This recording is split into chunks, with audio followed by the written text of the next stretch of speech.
Shalom and welcome to another in our series of podcasts from Temple Beth Am, a dynamic center for conservative Judaism in Los Angeles. This is a recording of a Shabbat sermon by Rabbi-Cantor Chorny. Once there was a man who learned that his home was in the path of a local wildfire. He prayed to God, "Please send help." An evacuation alert, a real one, sounded on his phone. He prayed even louder and more fervently, "Oh God, please rescue me from this terrible plight." There was a knock at his door. It was a brigade of firefighters who shouted for him to grab his bags and go. "Please, God, save me," he cried. That story starts like a joke, and it ends as a waking nightmare. The punchline, which is familiar to plenty of you, I'm sure, is that the man will get to heaven and ask God why his prayers were never answered, and the reply would be that, of course, God had sent help in the form of an evacuation alert and a brigade of firefighters, and so on and so on. It's like number 378 in the great book of Jewish humor. Now, the kernel of truth that makes the joke work, and there is always a kernel of truth that makes a joke work, is that while we're busy looking heavenward for help, often there are earthly angels rushing toward the wreckage. The helpers, the volunteers, right there in plain sight. Amidst the worst of nature, we find the best of humanity. Psalm 121, Esa Enai, depicts humanity gazing up at the hills because surely there, El Haharim, up among the majesty of the mountains, will find answers to whatever impossible situation is at hand. But help is often so much closer than the mountaintops. In the great wisdom of Mr. Rogers, in times of trouble, look for the helpers. They're all around. Now this week, when we looked up to the mountaintops and the hillsides, what we saw was threat and danger. What we saw was billowing smoke and the fury of wind-fanned fires. The sheer scope of the disaster fueled our collective sense this past week, at times, of great despair. When the world is out of control, literally uncontained, it is a deeply human thing to dwell in dejection and upset, to cry, to scream, to blame, to beg for relief, the kind that would seem only possible on the scale of a miracle. I tried to think back to the last time I'd really despaired. It was this summer, one late night. It only happened once when we were in Seattle. One of the kids found a splinter in their toe at bedtime. I'm sure he picked it up on the morning's hike. We sat on the floor for an entire hour and tried to get the splinter out. I asked him if I could get the tweezers. No, it hurts too much for tweezers. Some duct tape? My kid looked at me in horror and he said, "You might as well cut off my foot." The foot was doomed. Jews have a word for this sense. The feeling that all is lost. It's called yeush. Now, the Irish writer Samuel Beckett wouldn't have known or used that word, but he did write of yeush, of this paradoxical trauma response, the way we tend to freeze up, stop completely in despair. In his work, The Unnamed, he described it this way: "Where I am, I don't know, I'll never know. In the silence you don't know, you must go on. I can't go on, I'll go on. I'll go on." I never know how to read that part of the poem out loud. I'll go on. Is that a declaration of resignation or determination? That tension between giving up and giving it your all pervade the writings also of Reb Nachman of Breslov, about 150 years of difference between him and Samuel Beckett. Reb Nachman wrote of Jewish response to despair, Lo tityaesh, asur lehityaesh. Don't despair. It is forbidden to despair. He also said, remember, things can go from the very worst to the very best in just the blink of an eye. But this isn't the time to preach optimism. Not now, not in the face of tragedy. That would smack of toxic positivity, something unwelcome, an unwarranted demand that we let go of worry, even though Los Angeles isn't the same. And it won't be the same. You cannot smell this ash-tinged air and drive down the PCH and think, this is fine, we'll all be fine. It's also not the time just to repose in gratitude either, even though gratitude abounds. I'm so grateful for so much this week. I'm grateful for the people who made it possible to fill 15 cars and a large cargo van at Beth Am full of goods for fire relief in the course of just 90 minutes. I'm grateful for the heartwarming video of the guy who got out of his truck to rescue a bunny off the 405. Yeah. I'm really grateful to the people who are hosting evacuees, including in-laws, for the dollars and clothing and food that's donated by the truckload, for the love of friends, for the outreach of strangers. When I look for the helpers, when I look and see all that boundless care, when I see the endless acts of kindness, I do think it's fine. It will all be fine. Bearing witness to the kindness of others is a call to action, to transmute Yeush, despair, into a source of strength. Asur lehityaesh is not a prohibition against worry, it is a prohibition against inaction. Despair is an invitation to do, to mend, to fix, to heal.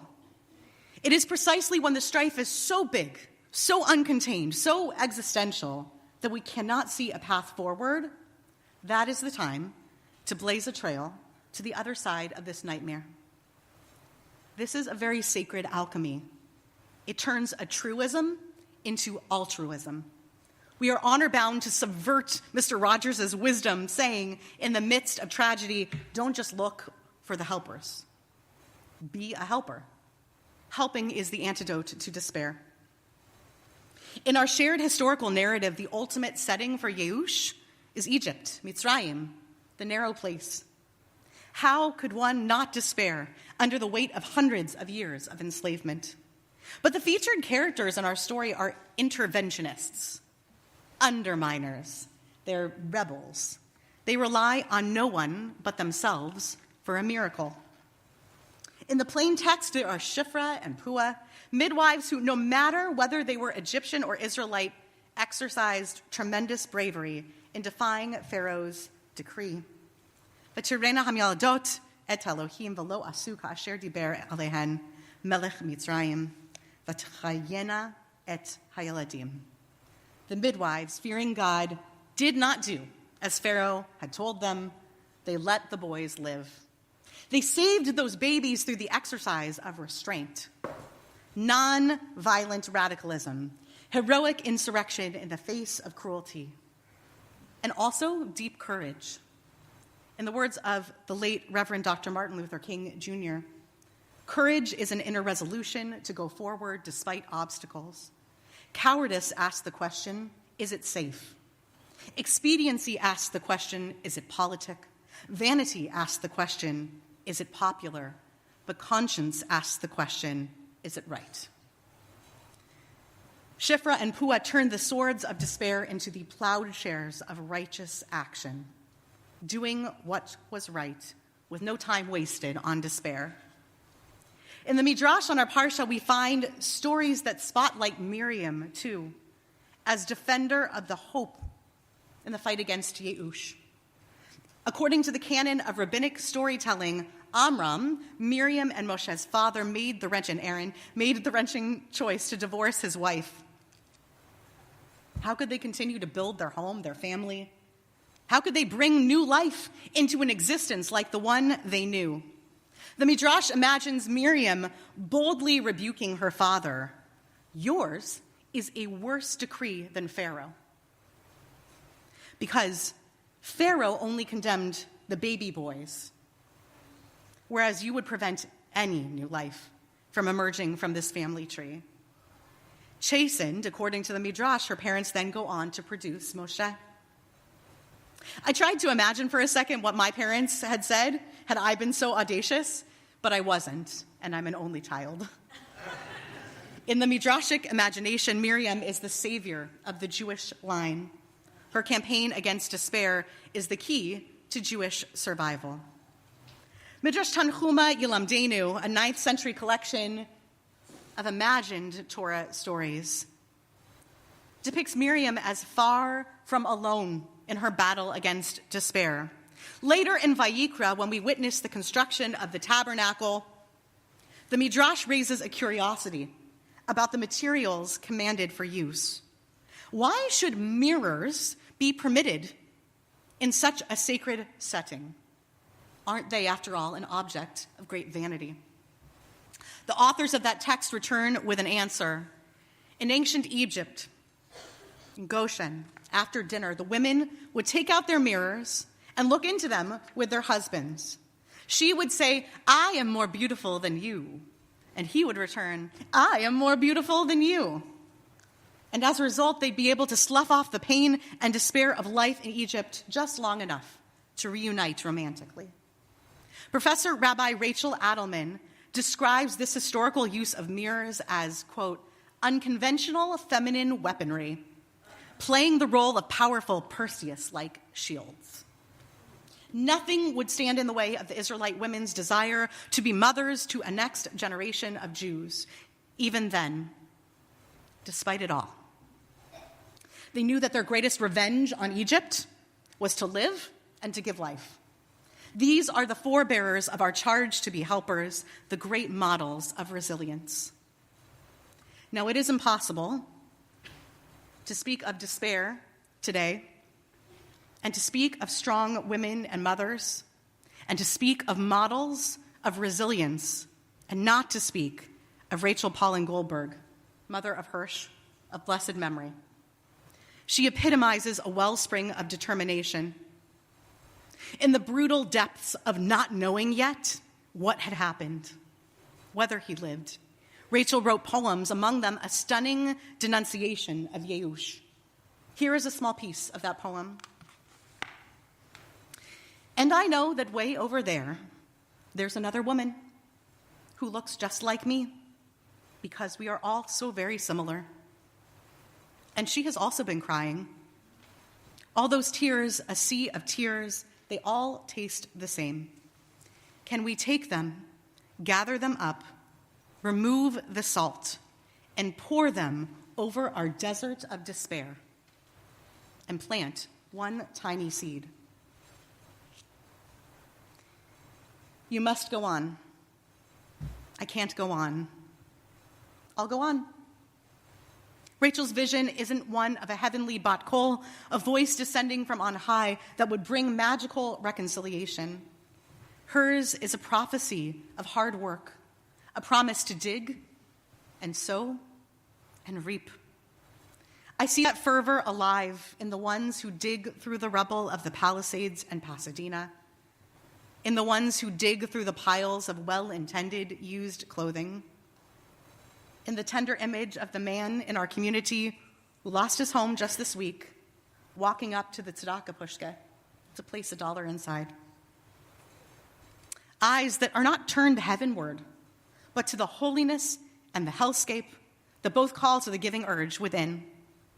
The ones who know that miracles are mostly the stuff of sweat and strength and human resolve.